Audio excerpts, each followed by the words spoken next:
اگر کبھی کسی کا راز پتہ چل جائے تو سب سے پہلے تو اپنے دل میں یہ بات سوچیں کہ ہم کوئی بے عیب ہیں، ہمارے اندر عیب کوئی نہیں، کمزوریاں کوئی نہیں، غلطیاں کوئی نہیں، کہیں کوئی ہم نے کبھی غلط حرکت نہیں کی، کبھی نہیں جھوٹ نکلا ہم سے۔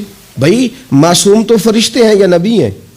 تو اگر کسی کا پردہ سامنے کسی وجہ سے کھل ہی گیا ہے، کسی کی کوئی بات سامنے آ ہی گئی ہے، تو اس کا کیا مطلب ہے؟ ایک ڈنڈورا پیٹنا ہے؟ میں نے پہلے بھی کہا تھا کہ اپنی ساری غلطیوں سمیت اپنے آپ سے پیار ہے، اور دوسرے کی ایک کا پتہ چل گیا تو اس سے کیسے نفرت شروع ہو گئی جی؟ میرے نبی پاک علیہ السلام کا جو انداز ہے نا بات کرنے کا، وہ تو موہ لیتا ہے من کو۔ ابن ماجہ کے لفظ سنیے، نبی پاک علیہ السلام نے فرمایا کسی کی برہنگی اگر کہیں سے کسی کا کپڑا ہٹ گیا ہے تو دنیا میں اسے چھپا دے، رب قیامت میں تیری پردہ پوشی کر دے گا، اللہ پردہ پوشی تیری کر دے گا۔